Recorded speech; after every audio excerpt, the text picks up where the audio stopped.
Welcome back to the KZ channel, and I'm here to give you some quick tips and tricks to improve both your building and your raiding experience.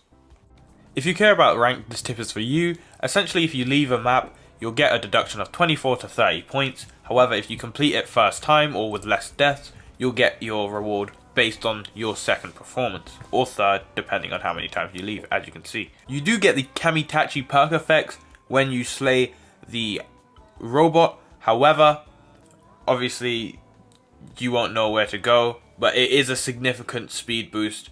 I have it maxed out currently, so there you go. One of the most important things to do while raiding brutal bases is taking on plated warmongers.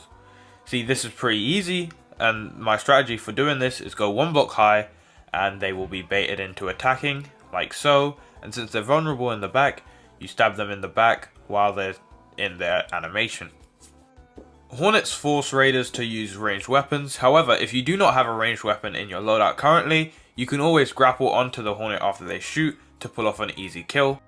I know a lot of people skip past the tutorial, but the Fury's Blade can deflect all projectiles. There is a cool little trick you can do with traps with no ceiling above them. Obviously, if they shoot up, they could kill. This is really good for tombstones, but in fact, they also come down, which if anyone's standing around the edges of that trap, once it goes off, it will kill, like so. However, there is a downside that if you stand in the exact middle, you won't die to it at all. These are also deflectable, just as a reminder. Incinerators are strong traps, but to make them even stronger, you can put death pistons in front of them. One, this distracts the raider, and they focus on the death pistons and probably get killed by the fire. And two, it prevents the fire from being destroyed so easily because these come in the way. Second wave traps take 3 seconds to activate, so if you need to, you can speed away within those 3 seconds from heavily trapped areas. There is currently an exploit right now which involves second wave corrosive traps.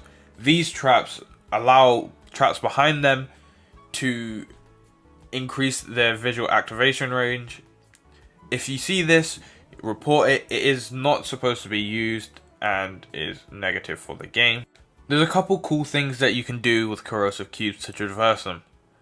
If you want to go through one cube, you can either drop down from one block high or you can grapple through.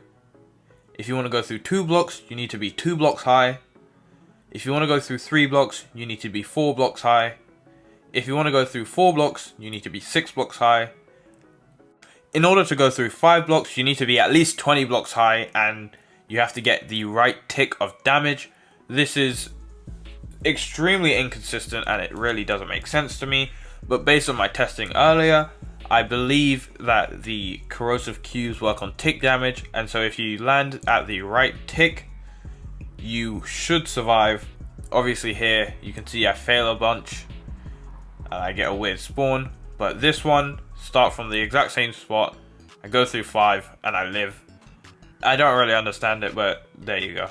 This is a tombstone. Essentially, you can find 1 to 3 per raid. They drop both blue and orange resources, and they make this obvious sound here. Note, some builders will trap these, and that's fine. However, if you're a builder, make sure these are possible to get, as they don't harm your base. If you found this video helpful in any way, make sure you subscribe. It would really help me out. Thank you, and goodbye.